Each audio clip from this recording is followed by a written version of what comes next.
Hello everyone, most welcome to join this valuable session. तो दोस्तों, आज हम बात करेंगे एसएससी जीडी, यूपी पुलिस और अन्य जो भी एग्ज़ाम इधर होने वाला है उसमें किस प्रकार के क्वेश्चन पूछे जा सकते हैं। तो एक तरह से आप मॉडल पेपर की तरह ले सकते हो इसको, और एक तरह से आप इन क्वेश्चन को अटेंड करके अपना टेस्ट कर सकते हैं कि आप अभी आपकी जो तैयारी का स्तर है कैसा है। ठीक है, तो जल्दी जल्दी हम इंट्रोडक्शन कंप्लीट करते हैं, उसके बाद चलते हैं अपने प्रश्नों पर। तो देखिए, आज इस सीरीज का फर्स्ट सेशन है, तो आज ही आप हमसे जुड़ जाइए क्योंकि ऐसे ही 20 क्वेश्चन प्रत्येक दिन आपको मिलने वाले हैं। ठीक है, तो देखिए, मैं हूँ दिलीप चौधरी, और इसमें देखिए इतिहास, संविधान, भूगोल, अर्थशास्त्र के प्रत्येक दिन पाँच पाँच क्वेश्चन प्रत्येक सब्जेक्ट से जो मोस्ट इम्पॉर्टेंट हैं उनको लेके मैं आपके सामने आने वाला हूँ। और प्रत्येक क्वेश्चन के पीछे इर्द गिर्द 5 क्वेश्चन अतिरिक्त देख के चलेंगे। ठीक है, जिससे क्या हो, 20 क्वेश्चन में आपके लगभग 100 क्वेश्चन कवर हो।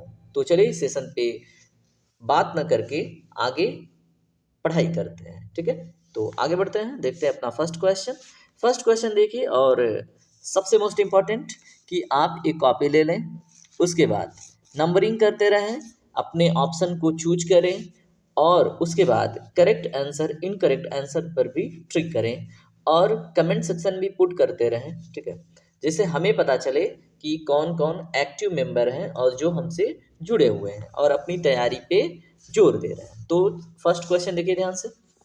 फर्स्ट क्वेश्चन है, समुद्र में भारतीय संप्रभुता डैश समुद्री मील तक फैली हुई है।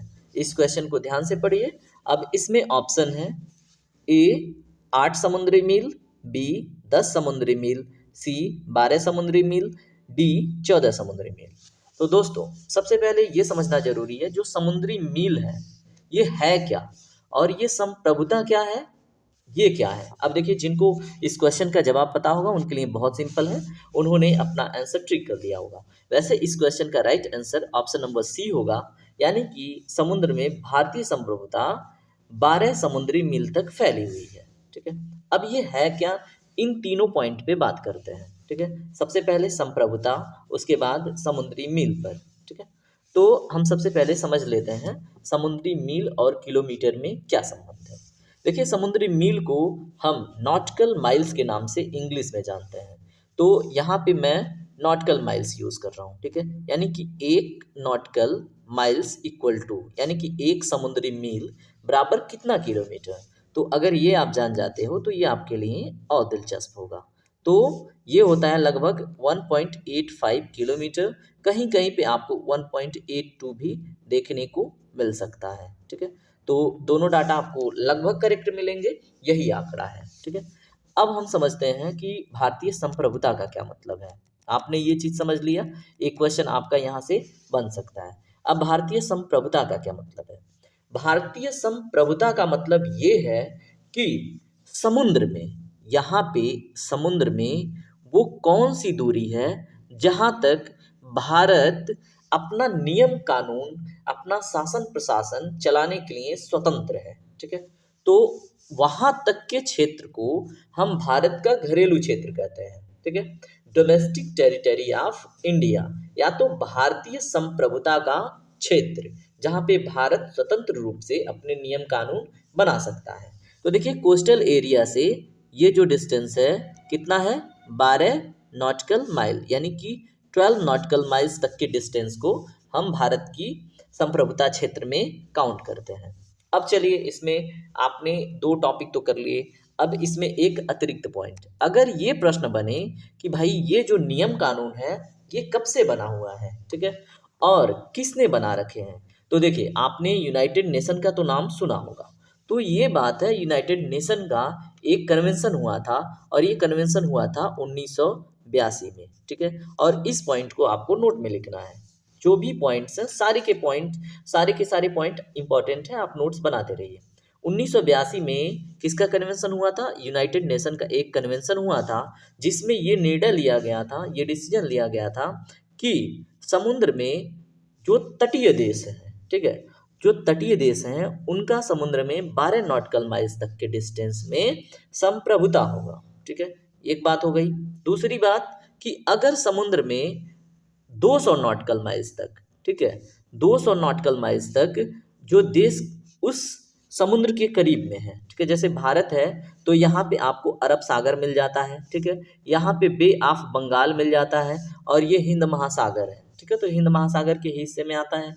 तो यहाँ पे 200 नॉटिकल माइल्स तक के डिस्टेंस में, ठीक है, कितना 200 नॉटिकल माइल्स तक के डिस्टेंस में, यानी कि 200 समुद्री मील के डिस्टेंस में जो भी भारत, ठीक है, अगर यहाँ पे करता है, जैसे यहाँ पे कोई समुद्री जो मिनरल रिसोर्स होता है, ठीक है, समुद्री खनिज होता है, उसको वो निकालता है, या फिर क्या करता है यहाँ पे एनर्जी प्रोडक्शन से रिलेटेड कोई काम करता है, ठीक है, और या फिर यहाँ पे खुद एनर्जी प्रोड्यूस करता है, तो इस क्षेत्र में जो भी वो कार्य कर रहा है उसके लिए वो स्वतंत्र है। और इस 200 नॉटिकल माइल्स के डिस्टेंस को हम एक विशेष शब्द से जानते हैं जिसको हम कहते हैं एक्सक्लूसिव इकोनॉमिक जोन। तो अगर ये प्रश्न पूछ ले कि किसी भी देश का या तो भारत का एक्सक्लूसिव इकोनॉमिक जोन समुद्र में कितने नॉटिकल माइल्स तक है, तो उसका जवाब 200 नॉटिकल माइल्स होगा, ठीक है। और अगर पूछ ले कि अनन्य आर्थिक क्षेत्र समुद्र में कितने किलोमीटर तक है, तो आपको क्या करना है, सिंपल सी बात है, जो एक्सक्लूसिव इकोनॉमिक जोन है उसी का हिंदी है अनन्य आर्थिक क्षेत्र। किलोमीटर में पूछ ले तो मैंने जैसे बताया कि 1 नॉटिकल माइल्स इक्वल टू कितना 1.85 या तो 82 किलोमीटर, ठीक है। ये कहीं कहीं पे दोनों आंकड़ों में डिफरेंस देखने को मिलेगा, लेकिन 1.8 इज द करेक्ट थिंग, ठीक है। तो उससे आप कैलकुलेट कर सकते हो। इस तरह से इस फर्स्ट क्वेश्चन का उद्देश्य कंप्लीट हुआ। अब हम देखेंगे सेकेंड क्वेश्चन, ठीक है। ऐसे ही एक्सप्लेन करके बात करेंगे कि कोई भी क्वेश्चन आपसे ना छूटे और इर्द गिर्द के टॉपिक भी कवर होते रहें। सेकेंड क्वेश्चन ध्यान से पढ़िए। देखिए, बोर तो बिल्कुल नहीं होना है क्योंकि आप एक स्टूडेंट हैं, ठीक है, और स्टूडेंट को डिसिप्लिन में रह के सारी चीज़ें ध्यान से सुननी होती है और पढ़नी होती है, ठीक है। अब इस क्वेश्चन को ध्यान से देखना है, कितना इंटरेस्टिंग क्वेश्चन है। हिमालय पर्वत प्रणाली निम्नलिखित में से किससे संबंधित है, ठीक है। बिल्कुल सिंपल सा क्वेश्चन है, जिन्होंने हिमालय पढ़ा होगा उनसे बन जाएगा। तो ए है वलित पर्वत, बी है ज्वालामुखी पर्वत, सी है ब्लॉक पर्वत, डी है इनमें से कोई नहीं, नन ऑफ दीज, ठीक है। तो आपको यही बताना है कि हिमालय पर्वत किस प्रणाली से निर्मित हुई है। तो देखिए, इसमें सिंपल सी बात है, ऑप्शन नंबर ए इसका करेक्ट आंसर है। अब ये समझिए है क्या, ठीक है, और कुछ इंटरेस्टिंग और कुछ इंपॉर्टेंट बात और करेंगे इससे रिलेटेड, ठीक है। वलित पर्वत, वलित पर्वत क्या होते हैं, जैसे मान लीजिए आप क्या करें, बिस्तर लें, ठीक है, और बिस्तर आपको पता है, जैसे कोई भी देश, ठीक है, हर एक देश, हर एक महाद्वीप प्लेटों पे स्थित है, ठीक है। तो जो हमारा ये आपको भारत दिख रहा है, ठीक है, ये जो आपको भारत दिख रहा है ये एक प्लेट है, ठीक है। प्लेट मतलब एक तस्तरी, मतलब क्रस्ट, क्रस्ट लेयर में क्या होता है, सारे के सारे जो महाद्वीप हैं प्लेटों पे स्थित है। अब प्लेट मतलब एक तरह से आप तस्तरी मान लो फिलहाल समझने के लिए, और उससे ज़्यादा जरूरी है जो आप बिस्तर लगाते हो बेड पे उस प्रकार से, ठीक है। तो ये जो भारत है ये क्या कर रहा है, इधर को मूव कर रहा है, ठीक है। और यहाँ पे एक अन्य प्लेट है जिसका नाम है एशियन प्लेट। क्या नाम है, एशियन प्लेट, ठीक है। ये हो गया आपका एशियन प्लेट और ये है इंडियन प्लेट, ठीक है। तो जैसे बिस्तर आप क्या करो, बिस्तर को धक्का मारते हो तो उसमें जैसे फोल्डिंग बनता है ना, ऐसे ऐसे, ठीक है, जस्ट लाइक दैट, ऐसे हिमालय का भी निर्माण हुआ है। यहाँ पे जो प्लेट है और यहाँ पे ये जब धक्का मार रहा है यानी कि इधर को मूव कर रहा है तो यहाँ पे फोल्डिंग जनरेट होगा, ठीक है। तो इन्हीं फोल्ड की वजह से, यानी कि फोल्ड मतलब वलन की वजह से हिमालय का निर्माण हुआ है, ठीक है। हमने जान लिया कि हिमालय एक प्रकार का वलित पर्वत है, ठीक है। अन्य पर्वतों को हम पर्वत वाले चैप्टर में डिस्कस करेंगे, फिलहाल हम एमसीक्यू पे बात कर रहे हैं तो हम एमसीक्यू पे ही बात करेंगे। तो वलित पर्वत प्रणाली से निर्मित हुआ है, एक चीज क्लियर हुआ। दूसरी बात, अगर पूछ ले प्रश्न, इतना सिंपल प्रश्न नहीं बनेगा, लेकिन कहीं पूछ ले दुनिया का सबसे ऊंचा पर्वत चोटी कौन सा है, ठीक है, तो सिंपल सा जवाब है माउंट एवरेस्ट, ठीक है। अब देखिए ये क्वेश्चन नहीं पूछता है क्योंकि ये बहुत सिंपल हो गया ना, क्योंकि सबको पता हो, छोटे से बच्चे को भी पता होता है। तो माउंट एवरेस्ट तो अब नहीं पूछेगा। मैं थोड़ा सा कलर चेंज करता हूँ, चेक करता हूँ कौन सा कलर बेस्ट होगा, ठीक है। ये मुझे ज़्यादा सही लग रहा है, रेड रेड बहुत अच्छा नहीं लग रहा है। देखिए माउंट एवरेस्ट, तो अब आपसे ये नहीं पूछेगा कि दुनिया का सबसे ऊंचा पर्वत चोटी कौन है, तो माउंट एवरेस्ट तो सबको पता होता है। तो आपसे पूछ ले कि इसकी जो हाइट है, यानी कि इसका एलिवेशन है, इसकी ऊंचाई है कितनी है, तो आपको पता होना चाहिए 8,848 मीटर। ठीक है, यानी कि लगभग आपको 9 किलोमीटर, 8 किलोमीटर 848 मीटर, जैसे भी याद रख पाए तो वैसे याद रखना है। वैसे आपका क्वेश्चन मीटर में ही पूछता है। तो 8,848 मीटर, और ये प्रत्येक वर्ष लगभग 1 सेंटीमीटर बढ़ भी रहा है। ठीक है, तो ये कभी भी ये डाटा बदल सकता है। चलिए, एक चीज़ तो हमने देख लिया। अब पूछ ले माउंट एवरेस्ट, ठीक है, किस देश में है, तो ये नेपाल और तिब्बत के जस्ट बाउंड्री पे यहाँ पे स्थित है। ठीक है, तो ये भी हमें याद रखना है। 2 पॉइंट हो गए।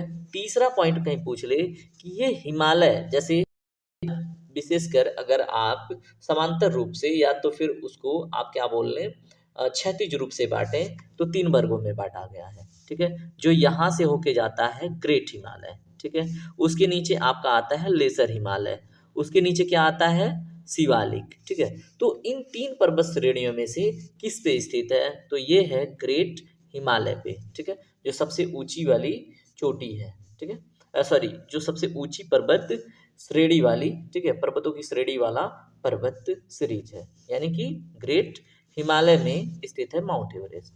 इस प्रकार से इतना माउंट एवरेस्ट के बारे में देख लिया। अब हम बात करते हैं अन्य पर्वत चोटियों के बारे में। ठीक है, अगर आपसे प्रश्न पूछ लिया जाए कि भारत का जो हाईएस्ट माउंटेन है वो कौन सा है, तो देखिए, अगर हम बात करें संप्रभु भारत, ठीक है, संप्रभु भारत मतलब समझिएगा कि जहाँ पे भारत अपने नियम कानून बनाने के लिए स्वतंत्र है, तो वो हो जाएगा हमारा कंचनजंगा। ठीक है, समझिएगा क्वेश्चन। अब यहाँ पे ज़्यादा वो नहीं होना है कि क्या ही बता रहे हैं, तो यहाँ पे समझिएगा। अगर संप्रभु भारत, देखिए सिक्किम में है हमारा कंचनजंगा, तो ये हमको याद रखना है। ओके, कंचनजंगा हमने देख लिया। इसकी हाइट अगर पूछ ले तो इसकी हाइट भी आपको पता होना चाहिए 8,586 मीटर। इसकी हाइट कितनी है 8,586 मीटर। देखिए आपको स्पीड स्लो लगे ना, तो स्पीड को 1.5 यूट्यूब में ऑप्शन है, उतना करके देखिए, बिल्कुल करेक्ट आएगा, क्योंकि मुझे तो स्लो पढ़ाना होगा। ठीक है, क्योंकि मुझे समझा के चलना है। अब देखिए कंचनजंगा की हाइट हो गई, कहाँ पे है, सिक्किम में है, तो ये हो गया। अब इससे इस क्वेश्चन का, ठीक है, इसका उद्देश्य पूरा नहीं होता। अभी इसमें एक स्टेप आगे बढ़ के क्वेश्चन पूछा जा सकता है। Wait a while, just putting colour. Okay, अगर यहाँ पे पूछे कंचनजंगा दुनिया में किस स्थान पे है, ठीक है, होता है ना कि पर्वतों की ऊंचाई के दृष्टिकोण से किस स्थान पे आता है, तो ये तीसरे स्थान पे आता है। दुनिया का तीसरा सबसे ऊंचा पर्वत चोटी है कंचनजंगा। ठीक है, अब इसका उद्देश्य पूरा हुआ। अब हम बात करेंगे एक अन्य पर्वत चोटी। अगर पूछ ले कि भारत की, ठीक है, सिंपल सी बात समझिएगा, क्योंकि कई बार प्रश्न पूछ चुका है कि भारत का सबसे ऊंचा पर्वत चोटी, तो अब हम भारत को, ये जो मैप आप देख रहे हो, ये कंप्लीट हम भारत में मानते हैं, लेकिन यहाँ ऊपर जो है काराकोरम का कुछ सीरीज, ये पाकिस्तान ने ऑक्युपाई किया है, पाकिस्तान ऑक्युपाइड कश्मीर है, और वहाँ पे एक पर्वत चोटी है जिसका नाम है केटू। क्या नाम है, केटू या तो गाडविन आस्टीन। ठीक है, जो दुनिया का दूसरा सबसे ऊंचा पर्वत चोटी है, सेकेंड। और ये हम भारत में अगर इसको मानते हैं पूरा हिस्सा, तो भारत का सबसे ऊंचा पर्वत चोटी हो जाता है। तो ये जान लेना जरूरी है कि इसकी हाइट कितनी है। ठीक है, तो इसकी हाइट है 8,611 मीटर, 8,611 मीटर। ठीक है, ये भी हमें याद रखना है। देखिए नोट में आप सारी बातें लिखते रहोगे पॉइंट पॉइंट, ठीक है, क्योंकि ये सारी चीज़ें एक जगह पे नहीं मिलती हैं।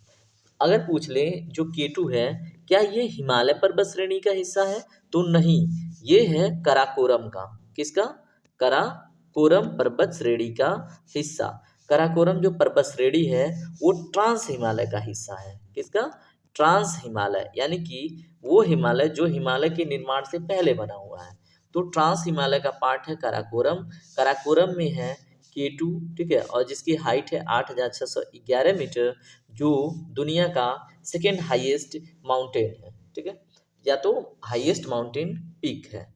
और कहाँ पे है वर्तमान में? पाकिस्तान ऑक्युपाइड कश्मीर में। अगर संपूर्ण भारत को हम अपना मानते हैं तो भारत का सबसे ऊंचा पर्वत चोटी हो जाएगा। और अगर प्रश्न बने वर्तमान में, वर्तमान के संप्रभु भारत का सबसे ऊंचा पर्वत चोटी, तो कंचनजंगा हो जाएगा। ठीक है, चलिए अगले क्वेश्चन की तरफ बढ़ते हैं। देखिए ऐसे ही डिटेल में बात करते करते हम चलेंगे, जिससे क्या होता है कि थोड़े से समय में आप खूब अधिक सारे क्वेश्चन सीख जाओ। ठीक है, देखिए वैसे हमारे 2 क्वेश्चन कंप्लीट हो चुके हैं। तीसरा देखिए, निम्नलिखित में से कौन सी जनजाति मध्य भारत में नहीं पाई जाती है? ए है गोंड, बी है टोडा, सी है भील, डी है मुंडा। तो इसमें देखिए करेक्ट आंसर होगा ऑप्शन नंबर बी, यानी कि टोडा। ठीक है, तो टोडा कहाँ पे पाई जाती है? तो यहाँ पे देखिए नीलगिरी जो पर्वत है यहाँ पे, यानी कि तमिलनाडु, केरल और कर्नाटक के ट्राई जंक्शन पे, जहाँ पे तीनों मिलते हैं आपस में, वहाँ पे क्या है? नीलगिरी पर्वत। ठीक है, अब नीलगिरी पर्वत की ऊंचाई पे, ठीक है, नीलगिरी पर्वत की ऊंचाइयों पे ये जनजाति रहती है। क्या नाम है? टोडा जनजाति। और ये विशेष कर क्या करते हैं? भैंसों का पालन करते हैं, उनसे दूध निकालते हैं और उस दूध से रिलेटेड जो भी मिठाई वगैरह बनाते हैं उसको क्या करते हैं? उसको बेचते हैं, अपने आसपास के क्षेत्रों में अपना जीवन यापन करते हैं। और ये बहुत वर्षों से, लगभग आप मान सकते हो कि जो रिकॉर्ड है अभी हिस्ट्री में, ठीक है, तो ये लगभग 1500 पुराने हैं। 1500 साल पुरानी जनजाति यहाँ पे है। कहाँ पे? नीलगिरी पर्वत पे निवास करती है। ठीक है, अब देखिए हमने 2-3 पॉइंट जान लिया, 2-3 पॉइंट और। अगर आपसे प्रश्न बने कि वर्तमान में भारत में सबसे बड़ी जनजाति कौन सी है, तो आपका जवाब होगा ऑप्शन नंबर सी। देखिए क्वेश्चन मैंने चेंज किया है कि भारत की सबसे बड़ी जनजाति कौन सी है, तो ऑप्शन नंबर सी, यानी कि भील जनजाति। ठीक है, वर्तमान में भारत में सबसे अधिक मात्रा में कौन सी जनजाति है? भील। कितना प्रतिशत है? 38%। जितनी जनजातियां हैं उन सभी जनजातियों का 38% कौन सी जनजाति है? भील। ठीक है, तो ये रफली डाटा है, तो लगभग इतना है। चलिए, अगर एक प्रश्न और बने, अगर आप उत्तर प्रदेश में रहते हो, ठीक है, तो जाहिर सी बात है प्रश्न बन सकता है कि उत्तर प्रदेश की सबसे बड़ी जनजाति क्या है? जो आपको ये उत्तर प्रदेश दिख रहा है, ठीक है, कुछ ज़्यादा ऊपर चला गया चलिए ठीक है, तो ये है उत्तर प्रदेश। उत्तर प्रदेश की सबसे बड़ी जनजाति थारू है। ठीक है, ये हमें पता चल गया।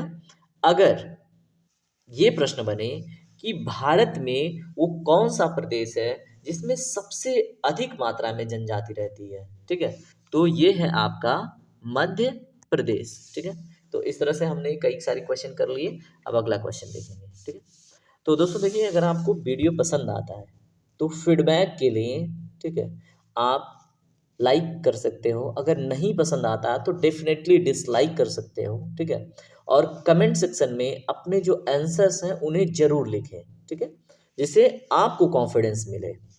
चलिए अब अगला क्वेश्चन देखते हैं। अगला क्वेश्चन है, निम्नलिखित में से किस राज्य में अनुसूचित जाति के लोगों की संख्या सबसे अधिक है? बताइए। अभी क्वेश्चन हमने देखा था जनजातियों से रिलेटेड, अब आ गया अनुसूचित जाति से रिलेटेड, यानी कि शेड्यूल कास्ट से रिलेटेड। तो ए है बिहार, बी है पश्चिम बंगाल, सी है उत्तर प्रदेश, डी है पंजाब। तो दोस्तों इसमें राइट आंसर क्या होगा? ऑप्शन नंबर डी, यानी कि पंजाब। ठीक है, और ये आपको दिख रहा है पंजाब। अब पंजाब देखिए, अगर प्रश्न बने पंजाब किन किन प्रदेशों के साथ सीमा साझा करता है, तो ये है पंजाब। ऊपर से आपका हो गया जम्मू एंड कश्मीर जो यूटी है, उसके बाद हिमाचल प्रदेश 2, उसके बाद नीचे राजस्थान 3, उसके बाद हरियाणा 4।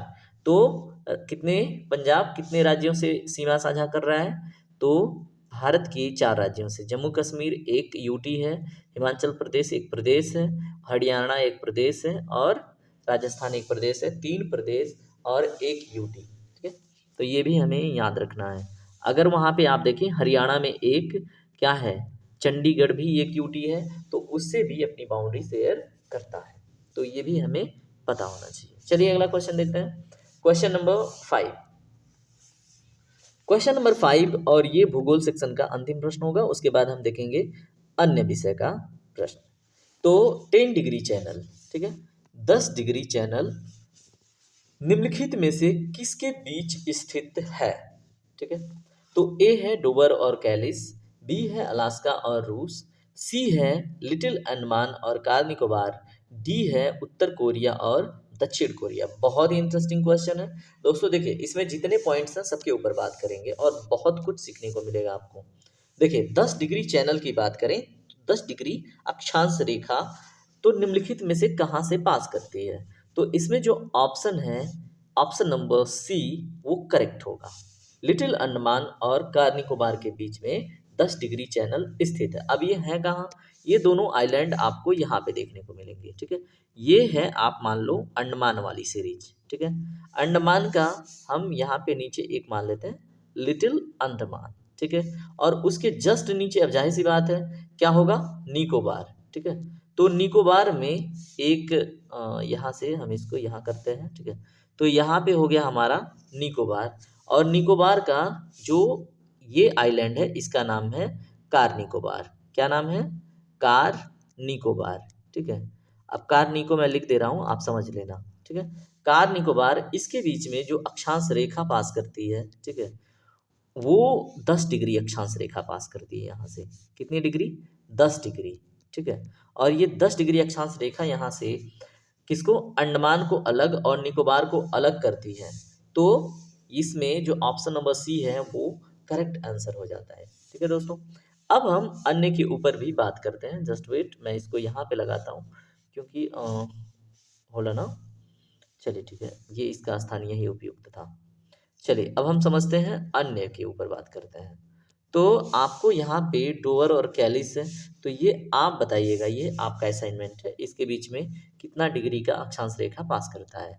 हमने क्या करना है, अन्य पे बात करनी है। इसका और रूस के बीच में बात करें तो आप अगर वर्ल्ड मैप का आपको नॉलेज है तो वहाँ पे देखिएगा जो अंतर्राष्ट्रीय तिथि रेखा है 180 डिग्री उन दोनों को अलग करती है, ठीक है। ये 180 डिग्री ये अक्षांश रेखा नहीं है, ये देशांतर रेखा है, ठीक है। क्या है? देशांतर रेखा 180 डिग्री, जिसको हम इंटरनेशनल डेट लाइन के नाम से भी जानते हैं और इसको हिंदी में अंतर्राष्ट्रीय तिथि रेखा भी कहते हैं, ठीक है। अब बात आती है उत्तर कोरिया और दक्षिण कोरिया। तो उत्तर कोरिया और दक्षिण कोरिया के बीच में, उत्तर कोरिया ऊपर और दक्षिण कोरिया नीचे, इसके बीच में एक अक्षांश रेखा गुजरती है जिसका वैल्यू है 38 डिग्री, और इसको हम 38 डिग्री पैरेलल के नाम से भी जानते हैं। तो उत्तर कोरिया और दक्षिण कोरिया को 38 डिग्री पैरेलल सेपरेट करती है। तो इस तरह से इस क्वेश्चन का उद्देश्य कंप्लीट हुआ। देखते हैं अगला क्वेश्चन। तो देखिए भूगोल वाला सेक्शन कंप्लीट। अब हम बात करेंगे राजनैतिक शिक्षा, ठीक है, यानी कि पॉलिटी या तो राज्य व्यवस्था कह रहे हैं आप। तो देखिए दोस्तों, अगर आपको सेशन पसंद आ रहे हैं तो फीडबैक में आप हमसे जुड़ सकते हैं, ठीक है। तो दैट्स योर रिस्पॉन्सिबिलिटी, बाकी सब कुछ आपके हाथ में है। चलिए इस क्वेश्चन को देखते हैं। राज्य सरकारों को इन विषयों पर नियम बनाने का अधिकार है। बताइए, राज्य सरकारों को जो दिए गए हैं ऑप्शन, उसमें से किन विषयों पर नियम बना सकता है? बताइए। ए है एशियाई चिंता, बी है राष्ट्रीय चिंता, सी है इन दोनों, डी है इनमें से कोई नहीं। तो देखिए इसमें ऑप्शन नंबर डी करेक्ट है, यानी कि राज्य सरकार इन दोनों विषयों पर नियम कानून नहीं बना सकती क्योंकि ये सेंट्रल गवर्नमेंट के हिस्से में आते हैं, ठीक है। तो डन, इस क्वेश्चन पे बहुत ज़्यादा बात नहीं करेंगे। अब हम बढ़ेंगे अगले क्वेश्चन की तरफ। अगला क्वेश्चन है, भारत के नागरिक प्रतिनिधियों को चुनने में किस प्रकार की भूमिका निभाते हैं? तो भारत के जो नागरिक हैं वो अपने प्रतिनिधियों को चुनने में किस प्रकार की भूमिका निभाते हैं? प्रश्न है। ए है अप्रत्यक्ष, बी है कोई भूमिका नहीं निभाते, सी है प्रत्यक्ष, ठीक है, और डी है विनम्र। तो बताइए, आपने वोट अगर दिया होगा तो आपको पता है आप प्रत्यक्ष रूप से वोट जाके देते हैं, ठीक है। तो इसमें ऑप्शन नंबर सी करेक्ट है, यानी भारत के जो नागरिक हैं अपने प्रतिनिधियों को चुनने में प्रत्यक्ष वोटिंग करते हैं, डायरेक्ट जाके वोट देते हैं, ठीक है। बाकी वो अलग बात है कि जो हमारे प्रतिनिधि, जैसे सांसद को हम चुन के भेजते हैं, विधायक को चुन के भेजते हैं, वो जाके प्राइम मिनिस्टर को चूज करते हैं और किसको, चीफ मिनिस्टर को चूज करते हैं। तो वहाँ पे हमने तो अपने प्रतिनिधि को चुन लिया जो प्रत्यक्ष रूप से हुआ, लेकिन हम प्रधानमंत्री को अप्रत्यक्ष रूप से चुनते हैं, ठीक है, क्योंकि वहाँ पे हमारा प्रतिनिधि जाके उनको चुनता है, हम डायरेक्टली नहीं उसमें पार्टिसिपेट करते। तो अगर स्टेटमेंट ऐसे हो कि किसी भी देश की जनता, ठीक है, किसी भी देश नहीं, अपने भारत की बात करें, क्योंकि अन्य देशों में अन्य संविधान, अन्य प्रावधान है, तो हम अपने देश की बात करें तो भारत की नागरिक अपने प्रधानमंत्री को चुनने के लिए किस प्रकार की प्रणाली या किस प्रकार की चुनाव प्रणाली से होकर गुजरती है, तो ऑप्शन में अप्रत्यक्ष वाला ऑप्शन सही होगा। ठीक है, यानी कि अप्रत्यक्ष वोटिंग हम करते हैं। चलिए अगले क्वेश्चन को देखते हैं। अगला क्वेश्चन है, सरकार के लोकतांत्रिक स्वरूप में स्वतंत्र लोगों से क्या तात्पर्य है। ठीक है, तो देखिए अगर आपने उद्देशिका पढ़ा होगा तो आपको पता होगा। तो सरकार के लोकतांत्रिक स्वरूप में जो स्वतंत्र लोगों से क्या तात्पर्य है। ए है संप्रभु, बी है आदर्श, सी है राज्य व्यवस्था, डी है तस्करी। तो दोस्तों इसमें option number A correct answer है। ठीक है, तो सरकार के लोकतांत्रिक स्वरूप में स्वतंत्र लोगों से तात्पर्य संप्रभु से है। ठीक है, तो इसमें option number A correct answer होगा। चलिए आगे बढ़ते हैं, अगला क्वेश्चन देखते हैं। अगला क्वेश्चन इंटरेस्टिंग है, ध्यान से देखिए। अगला क्वेश्चन है, यदि 13 वर्ष का बच्चा, कितने वर्ष का, 13 वर्ष का बच्चा किसी फैक्ट्री में काम कर रहा हो तो उसे क्या कहा जाता है, बताइए। ए है शिक्षा की स्वतंत्रता, बी है बाल श्रम, सी है दोनों ए और बी, डी है इनमें से कोई नहीं। तो दोस्तों इसमें करेक्ट आंसर जो होगा वो आपको पता होगा, क्योंकि आपने पढ़ रखी है।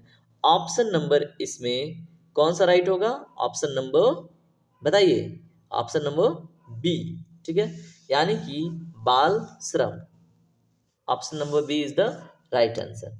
तो अब हम यहाँ पे थोड़ा सा कॉन्स्टिट्यूशन में जो आर्टिकल्स हैं, जो अनुच्छेद हैं, उनके ऊपर बात करेंगे। तो थोड़ा सा बात कर लेते हैं। ठीक है, तो देखिए अगर कोई बच्चा फैक्ट्री में काम कर रहा है तो संविधान में एक अनुच्छेद है जिसको हम आर्टिकल 24 कहते हैं, अनुच्छेद 24, जिसमें ये प्रावधान है कि जो भी 14 साल के नीचे बच्चे हैं वो किसी ऐसे फैक्ट्री में काम नहीं कर सकते जहाँ पे उनके ऊपर रिस्क हो, खतरा हो। ठीक है, लेकिन वो किसी इंटरटेनमेंट इंडस्ट्री में काम कर सकते हैं। ठीक है, या तो फिर अपने घरेलू किसी इंटरटेनिंग काम में, या फिर अपनी दुकान संभाल रहे हैं जहाँ पे रिस्क नहीं है तो वहाँ पे वो कर सकते हैं। लेकिन ऐसे किसी फैक्ट्री में जहाँ पे उसके जान का, उसके विकलांगता होने की खतरा है, वहाँ पे काम नहीं कर सकते। अगर करते हैं तो वो क्या होगा, एक प्रकार का शोषण। ठीक है, तो उसके अगेंस्ट अनुच्छेद 24 में प्रावधान है। ठीक है, अब अनुच्छेद 23 कंफ्यूज करेगा आपको, ये क्या है। ठीक है, तो अगर होता क्या है, ह्यूमन ट्रैफिकिंग, या तो फिर क्या हो, किसी व्यक्ति को पैसे देके, ठीक है, और उसको या तो आप उठवा लें और बंधुआ मजदूर की तरह काम करवाएं, ठीक है, और उसका शोषण करें, तो अनुच्छेद 23 उसको उस इस शोषण क्रिया के विरुद्ध उसको अधिकार देता है। ठीक है, तो संविधान का अनुच्छेद 23 बालात श्रम है। क्या है, बालात श्रम के, बालात श्रम बोलते हैं, बालात श्रम के विरुद्ध आपको स्वतंत्रता का अधिकार देता है, और अनुच्छेद 24 बाल श्रम के विरुद्ध। ठीक है, तो इन दोनों में अंतर आपके सामने क्लियर होना चाहिए। चलिए अगले क्वेश्चन के ऊपर बात करते हैं। क्वेश्चन नंबर 10, निम्नलिखित में से कौन मौलिक अधिकार है। ए है समानता का अधिकार, बी है स्वतंत्रता का अधिकार, सी है शोषण के खिलाफ अधिकार, डी है ये सभी। ठीक है, तो इसमें दोस्तों देखिए सारे के सारे सही हैं। अगर हम मौलिक अधिकारों की बात करें तो समानता का अधिकार, ठीक है, ये भी करेक्ट है, स्वतंत्रता का अधिकार भी करेक्ट है, शोषण के खिलाफ अधिकार भी करेक्ट है। ठीक है, अब समानता का अधिकार भारतीय संविधान के किस अनुच्छेद से लेकर किस अनुच्छेद तक है वो आप याद रखना। ठीक है, तो 14 से लेके 18 तक, संविधान के अनुच्छेद 14 से 18 तक जो प्रावधान है वो समानता के अधिकार के ऊपर बात करते हैं। उसके बाद स्वतंत्रता का जो अधिकार है वो आपके अनुच्छेद 19 से प्रारंभ होके अनुच्छेद 22 तक दिया गया है। ठीक है, यानी कि 19, 20, 21, 22 में स्वतंत्रता से रिलेटेड जो प्रावधान है वो दिए गए हैं। अब बात करें हम ऑप्शन नंबर सी, शोषण के खिलाफ अधिकार। तो अभी हमने अनुच्छेद 23 और 24 के ऊपर बात की थी। 23 में क्या है, कोई बंधुआ मजदूर है, कोई जबरदस्ती किसी से काम करा रहा है या ह्यूमन ट्रैफिकिंग से रिलेटेड कोई मैटर है, उसके विरुद्ध अधिकार अनुच्छेद 23 में। और कोई छोटा बच्चा है जो 14 साल से कम है, उसको किसी फैक्ट्री में या किसी ऐसे काम में नहीं डाल सकते जहाँ पे उसकी जान की या विकलांगता की खतरा हो। ठीक है, तो चलिए अगला क्वेश्चन के ऊपर बात करते हैं। अगला क्वेश्चन, अब आपका क्वेश्चन सीरीज आधुनिक भारत के इतिहास से शुरू होगा। तो देखिए इस क्वेश्चन को ध्यान से। इस क्वेश्चन में महिला भारतीय संघ की स्थापना किस वर्ष हुई थी, ये हमें बताना है। ठीक है, तो ए है 1947, बी है 1937, सी है 1927, डी है 1917। तो दोस्तों इसमें जो करेक्ट आंसर है ऑप्शन नंबर डी है। ठीक है, 1917। तो 8 मई 1917 को क्या हुआ था, महिला भारतीय संघ का स्थापना हुआ था। ठीक है, ये तो आपने जान लिया। अब इम्पोर्टेंट है कि कहाँ पे हुआ था। ठीक है, तो ये भी जान लेना जरूरी है। तो यहाँ पे मद्रास में, ठीक है, एक अडयार नाम का लोकेशन है, अडयार। ठीक है, तो मद्रास के अडयार में महिलाओं का एक बहुजातीय समूह, ऐसा नहीं था कि एक ही जाति के लोग, ठीक है, तो बहुजातीय समूह मिल के क्या किए थे सर, महिला भारतीय संघ की स्थापना किए थे। ठीक है, तो ये हमें याद रखना है, कहाँ पे हुआ था ये भी याद रखना है। ठीक है, चलिए अब देखिए जाहिर सी बात है महिलाओं से रिलेटेड बात है तो उसमें क्या ही होगा भाई, सामाजिकता, उनको समाज में महत्व, ठीक है, यौन इसमें प्राधान्यता नहीं रही थी। ठीक है, पितृसत्ता के ऊपर बात चल रही थी, गरीबी और राजनीति से जो उनको क्या किया जाता है, गरीबी में झोंक दिया जाता है, राजनीति से दूर रखा जाता है, इन्हीं सब मुद्दों को उठाने के लिए महिला भारतीय संघ की स्थापना की गई थी। ठीक है, चलिए अगले क्वेश्चन के ऊपर बात करते हैं। 1858 के अधिनियम द्वारा भारत पर शासन किया जाना था, बताइए। बहुत इंपॉर्टेंट क्वेश्चन है, मोस्ट मोस्ट इंपॉर्टेंट क्वेश्चन है। ऑप्शन नंबर ए है कंपनी द्वारा, ऑप्शन नंबर बी है क्राउन के नाम पर, ऑप्शन नंबर सी है निदेशक मंडल द्वारा, ऑप्शन डी है भारत के गवर्नर जनरल के नाम पर। तो दोस्तों देखिए अगर हम बात करें 1858, जिसको हम क्या बोलते हैं, इंडियन काउंसिल एक्ट 1858 या तो भारत सरकार परिषद अधिनियम 1858। ठीक है, तो इसका जो प्रोविजन है उसमें राइट आंसर है क्राउन के नाम पर। जब होता क्या है, 1857 की क्रांति होती है तो उसमें देखा जाता है कि ईस्ट इंडिया कंपनी स्ट्रगल करती है। ठीक है, भारत में छोटे मोटे जो आंदोलन चलते हैं उसमें क्या होता है कि बहुत सारे ब्रिटिशर्स की हत्या हो रही होती है और बहुत सारे सहमे हुए ब्रिटिशर्स क्या करते हैं, अर्जी लगाते हैं ब्रिटिश क्राउन के सामने कि ऐसी स्थिति है। तो ब्रिटिश क्राउन क्या करता है, 1858 में एक एक्ट पारित करता है जिसको हम क्या बोलते हैं, इंडियन काउंसिल एक्ट। ठीक है, 1858 में उस एक्ट में ये बोला जाता है कि अब कंपनी का जो शासन है वो खत्म हुआ। ठीक है, और अब से जो शासन प्रशासन है वो कौन संभालेगा, क्राउन। तो भारत में डायरेक्ट रूल कब से स्टार्ट हुआ, 1858 से। ठीक है, और अगर ये प्रश्न बने कि भारत में गवर्नर जनरल ऑफ इंडिया को वायसराय कब बनाया गया, तो 1858 का एक्ट आया था वहां से। ठीक है, क्या किया गया, भारत के गवर्नर जनरल को क्या बना दिया गया, वायसराय, किसके द्वारा, ब्रिटिश पार्लियामेंट के द्वारा। ठीक है, अगर प्रश्न पूछ ले भारत के प्रथम वायसराय कौन थे, तो लॉर्ड कैनिंग। ठीक है, तो आप कैनिंग याद रखना। चलिए उसके बाद इसमें एक पोस्ट और आया था सेक्रेटरी ऑफ स्टेट का, तो प्रथम सेक्रेटरी ऑफ स्टेट पूछे तो वो कौन थे, स्टैनली। कौन थे, स्टैनली। तो इनके नाम में भी लॉर्ड जुड़ा हुआ है, तो लॉर्ड स्टैनली आप याद रखना, और ये लॉर्ड कैनिंग। ठीक है, इस तरह से ये क्वेश्चन कंप्लीट हुआ। चलते हैं अगले क्वेश्चन के ऊपर बात करते हैं। अगला क्वेश्चन है, गदर पार्टी की स्थापना सैन फ्रांसिस्को में, सैन फ्रांसिस्को यूएसए में है, कब हुई थी, नवंबर 1913 में। ठीक है, तो किसके द्वारा इसकी स्थापना किया गया था, बहुत सिंपल क्वेश्चन है। ए है मैडम भिकाजी कामा के द्वारा, बी है लाला हरदयाल के द्वारा, सी है श्यामजी कृष्ण वर्मा के द्वारा, डी है उपरोक्त दोनों। ठीक है, तो इसमें देखिए दोस्तों करेक्ट आंसर है ऑप्शन नंबर बी, यानी कि लाला हरदयाल के द्वारा। ठीक है, तो इस क्वेश्चन में हमें इतना ही याद रखना है कि गदर पार्टी की स्थापना पूछ ले कब हुई थी, तो 1913 में। कब? 1913 में। ठीक है, कहाँ पे? यूएसए के सैन फ्रांसिस्को में। ठीक है, यूएसए के सैन फ्रांसिस्को में। तो चलिए आगे बढ़ते हैं, देखते हैं अगला क्वेश्चन। क्वेश्चन नंबर 14 देखिए, पूना पैक्ट 1932 किन के मध्य हुआ था? तो बताइए। ए है नेहरू और अंबेडकर के मध्य, बी है गांधी और अंबेडकर के मध्य, सी है मालवीय और अंबेडकर के मध्य, डी है गांधी और नेहरू के बीच एक समझौता था। तो क्वेश्चन नंबर 14 का जो दोस्तों राइट आंसर है ऑप्शन नंबर, बताइए इसका सही जवाब होगा ऑप्शन नंबर बी, गांधी और अंबेडकर के बीच। लेकिन ये भी याद रखना वहां पे मदन मोहन मालवीय भी उपस्थित थे, और ये जो मैटर है अगर पूछ ले कहाँ पे चल रहा था, तो ये भी आपको पता होना चाहिए। ये महाराष्ट्र में एक जेल है यारावडू। ठीक है, क्या नाम है? यारावडू जेल में। ठीक है, होल्ड अ मिनट, ये लिख कुछ और रहा हूँ और लिखा कुछ और रहा है। यारावडू जेल में क्या हुआ था, महात्मा गांधी चले गए थे आमरण अनशन पे। आमरण अनशन पे क्यों गए थे? क्योंकि उस समय 1932 में एक अंग्रेजों ने प्रावधान रखा था किसका? कम्युनल अवार्ड, जिसको हम क्या बोलते हैं?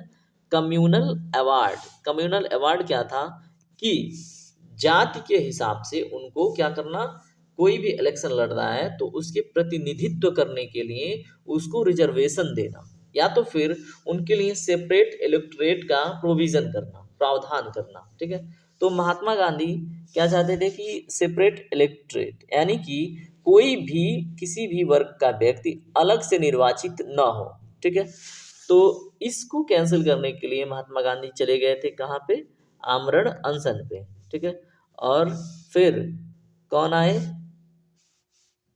डॉक्टर भीमराव अंबेडकर।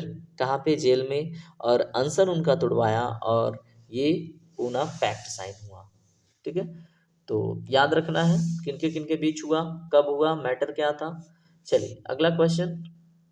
अगला क्वेश्चन है, निम्नलिखित में से किस संधि ने पेशवा बाजीराव द्वितीय के स्वतंत्र अस्तित्व को समाप्त कर दिया? बताइए। ए है पुरंदर की संधि, बी है वडगांव की संधि, सी है वेसिन की संधि, डी है सालबाई की संधि। तो दोस्तों क्वेश्चन नंबर 15 का राइट आंसर होगा वेसिन की संधि। ठीक है, वेसिन की संधि कब हुई थी? 1802 में। ठीक है, क्यों हुई थी, ऐसा क्या हुआ था? तो देखिए ये है महाराष्ट्र। महाराष्ट्र के पूना में पेशवा बैठाया गया था। कौन बैठाया गया था पेशवा के रूप में? बाजीराव द्वितीय, जो अंतिम पेशवा भी था। बाजीराव द्वितीय अंतिम पेशवा भी था, याद रखना है। पूना में पेशवा बाजीराव द्वितीय क्या करता है, आप लोगों ने सुना होगा, पढ़ा होगा कि होलकर का एक प्रिंस आया रहता है इस साइड में, उसकी हत्या करके ये भाग जाता है और अंग्रेजों से जाके हाथ मिला लेता है और एक संधि पे साइन करता है जिसको हम सहायक संधि के नाम से जानते हैं। ठीक है, और 1802 में बेसिन के आसपास एक संधि होती है जिसको हम बेसिन की संधि कहते हैं, और इसमें बाजीराव द्वितीय का जो स्वतंत्र अस्तित्व है वो एक सहायक संधि के अंतर्गत आने के बाद समाप्त हो जाती है। ठीक है, तो इतना बात हमको याद रखना है। चलिए क्वेश्चन नंबर 16 देखिए ध्यान से। केंद्र सरकार, अब देखिए हम बात करेंगे अर्थशास्त्र के प्रश्नों पर। ठीक है, अब ध्यान से प्रश्नों को देखिए क्योंकि ये थोड़ा सा सब्जेक्ट आपके लिए टफ हो सकता है, लेकिन मैं इसे इजी बनाऊंगा। तो केंद्र सरकार विकास व्यय में कौन सा विकल्प शामिल नहीं करती है? ठीक है, अब इस क्वेश्चन में ऑप्शन नंबर ए है राज्य को जो अनुदान देती है, बी है सामाजिक और मनोवैज्ञानिक सेवाओं पे जो खर्च करती है, सी है आर्थिक सेवाओं पर जो खर्च करती है, डी है रक्षा खर्च। तो इसमें देखिए दोस्तों जो ऑप्शन नंबर डी है वो करेक्ट आंसर है। जो रक्षा खर्च पे केंद्र सरकार व्यय करती है उसे वो किस में काउंट नहीं करती है? विकास व्यय में वो काउंट नहीं करती। ठीक है, तो राज्य को जो अनुदान देती है करती है, सामाजिक और मनोवैज्ञानिक सेवाओं पर जो खर्च करती है उसे भी करती है, लेकिन रक्षा खर्च को काउंट नहीं करती। कैसे? विकास व्यय के रूप में, क्योंकि वहाँ पे तो क्या है, खर्च ही होने हैं, बर्बाद ही होने हैं। ठीक है, चलिए अगला क्वेश्चन देखिए, क्वेश्चन नंबर 20। मूल्य ह्रास, जब आप ग्रीन जीडीपी की बात करते हो, एनडीपी की बात करते हो, यानी कि नेशनल डोमेस्टिक प्रोडक्ट की बात करते हो, ठीक है, या फिर एनएनपी, नेट नेशनल प्रोडक्ट की बात करते हो इकोनॉमिक्स में, तो वहाँ पे आपको डिप्रिसिएशन यानी कि मूल्य ह्रास नाम का एक टर्म आता है। वो होता क्या है उसे बताइए। ऑप्शन नंबर ए है अग्नि दुर्घटना में एक संयंत्र का विनाश। ऑप्शन नंबर बी है टूट फूट के कारण समय के साथ उपकरण की हानि। उसके बाद ऑप्शन नंबर सी श्रमिक परेशानी के कारण संयंत्र का बंद होना। ऑप्शन नंबर डी प्लांट का बंद होना लाक बंद के कारण। तो देखिए दोस्तों, जहाँ तक मेरी सूझबूझ है, इसमें option number B is the correct answer. ठीक है, टूट फूट के कारण समय के साथ जो उपकरण में क्षति पहुंचता है, ठीक है, तो उसे हम क्या कहते हैं, मूल्य ह्रास। ठीक है, तो जब हम क्या करते हैं, जीडीपी से हम किसी देश का राष्ट्रीय आय निकालते हैं, तो सबसे पहले हम इस मूल्य ह्रास को जीडीपी से निकाल देते हैं। ठीक है, कि कितना नुकसान हुआ उसे पहले निकाल दें। ठीक है, उसके बाद तो ही तो कैलकुलेशन अच्छा आएगा, क्योंकि मूल्य ह्रास को तो भाई निकलना ही होगा। तो वो जो मूल्य ह्रास है वो टूट फूट के कारण समय के साथ जो उपकरण की हानि होती है उसी को कहते हैं। ठीक है, तो इस तरह से इस क्वेश्चन का उद्देश्य कंप्लीट होता है। चलते हैं अगले क्वेश्चन पे। क्वेश्चन नंबर 18 देखिए ध्यान से। प्रथम पूर्ण इंडियन बैंक की स्थापना किस वर्ष हुई थी? बहुत ही इंटरेस्टिंग क्वेश्चन है, जो अभी तक है, कहीं ये भी स्टेटमेंट जुड़े तो भी बताइएगा। तो ए है 1794 ईस्वी में, बी है 1894 ईस्वी में, सी है 1896 में, डी है 1902 में। तो क्वेश्चन नंबर 18 का जो राइट आंसर है वो ऑप्शन नंबर बी है, यानी कि 1894 ईस्वी में, यानी कि मई, कौन सा मई, 19 में। ठीक है, 19 मई 1894 में क्या हुआ था, एक बैंक की स्थापना हुई थी जिसका नाम था पंजाब नेशनल बैंक। ठीक है, पंजाब नेशनल बैंक। तो इसकी स्थापना हुई कहाँ पे थी? इसकी स्थापना एक्चुअल में जो वर्तमान पाकिस्तान में जो लाहौर है वहाँ पे हुआ था। ठीक है, लेकिन हुआ क्या, 1947 में जब देश आज़ाद हुआ और सेपरेशन हुआ, तो इसका हेडक्वार्टर ट्रांसफ़र कर दिया गया भारत में। ठीक है, तो लाहौर में जो वर्तमान पाकिस्तान में है वहाँ पे इसकी स्थापना हुई थी, लेकिन इसको पुनः 1947 में भारत में स्थापित किया गया। और इस तरह से ये क्वेश्चन कंप्लीट होता है। चलते हैं अगले क्वेश्चन पे, और ये है सेकेंड लास्ट क्वेश्चन। ठीक है, तो देखिए ध्यान से, निम्न में से कौन सा आर्थिक विकास का सहगामी है? ठीक है, यहाँ पे क्वेश्चन में थोड़ा सा मिसप्रिंट है, कि सहधारणा मत समझिएगा, कि सहगामी। ठीक है, अब बताइए, यानी कि निम्नलिखित में, अब यहाँ पे जो उत्तर है इसके जगह पे आप मुद्रास्फीति ले लो। ठीक है, मुद्रास्फीति। अब आपने जवाब देना है इसमें कौन सा ऑप्शन सही है। मुद्रा, प्रथम ऑप्शन है मुद्रास्फीति। उसके बाद जस्ट वेट, ये यहाँ पे लिखने में बहुत दिक्कत हो रही है। हाँ, मुद्रास्फीति, ऑप्शन नंबर ए मुद्रास्फीति, ऑप्शन नंबर बी पलटाव, ऑप्शन नंबर सी मुद्रा अपस्फीति, ऑप्शन नंबर डी स्टैगफ्लेशन। तो देखिए, आर्थिक विकास की जो सहगामी है वो है मुद्रास्फीति। ठीक है, मुद्रास्फीति कैसे? मुद्रास्फीति में होता क्या है, मुद्रास्फीति में यही होता है कि लोगों के पास जब क्या होता है, पैसे अधिक हो जाते हैं। ठीक है, या फिर मार्केट में लिक्विडिटी होती है। लिक्विडिटी मतलब वही जो रुपए पैसे कह लें, या फिर चेक कह लें, या फिर प्रॉपर्टी कह लें।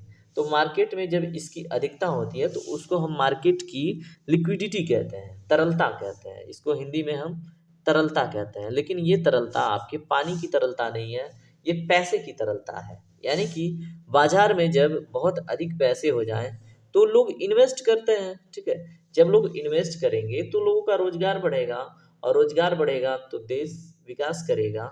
इसलिए इसको हम क्या कहते हैं, आर्थिक विकास का सहगामी, मुद्रास्फीति को। लेकिन ये चीज़ें केवल शॉर्ट टर्म के लिए, ठीक है।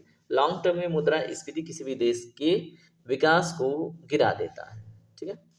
चलिए अगला क्वेश्चन देखते हैं और आज का ये लास्ट क्वेश्चन है। क्वेश्चन ध्यान से पढ़ना है। क्वेश्चन है, वार्षिक मुद्रास्फीति कि किस दर को रिजर्व बैंक ऑफ इंडिया का कंफर्ट जोन कहा जाता है, ठीक है। तो बहुत ही इंटरेस्टिंग क्वेश्चन है। ऑप्शन नंबर ए है 3 से 4%, ऑप्शन नंबर बी है 1 से 5%, ऑप्शन नंबर सी है 5 से 5.5%, ऑप्शन नंबर डी है 4 से 5%। तो दोस्तों इसमें जो करेक्ट आंसर है वो ऑप्शन नंबर सी है, ठीक है। यानी कि 5 से 5.5%, ठीक है। ये क्या है, जो आरबीआई है, आरबीआई क्या करती है, करेंसी प्रिंटिंग करवाती है, मुद्रास्फीति को नियंत्रित करती है। तो आरबीआई ने एक टारगेट रखा है क्या, कि अब से भारत में जो मुद्रास्फीति की दर है वो 4 ± 2% ही रहनी चाहिए। यानी कि कितना, 2 से लेके 6 के बीच में। तो इसे हम क्या कहेंगे, एक हेल्दी और प्रोग्रेसिव मुद्रास्फीति, ठीक है। अगर इससे कम होती है तो भी नुकसान, इससे अधिक होता है तो भी भारत के लिए नुकसान। इसलिए मोटा मोटी 5 से 5.5% रिजर्व बैंक ऑफ इंडिया का एक कंफर्ट जोन के रूप में हम देखते हैं मुद्रास्फीति का, ठीक है। तो इस तरह से दोस्तों आज का सेशन कंप्लीट होता है। अगर आपको सेशन थोड़ा सा भी पसंद आया तो फीडबैक दीजिएगा, और बाकी ऐसे ही जोश जुनून जज्बात के साथ जुड़े रहिए। और आज का जो फर्स्ट सेशन है कंप्लीट होता है।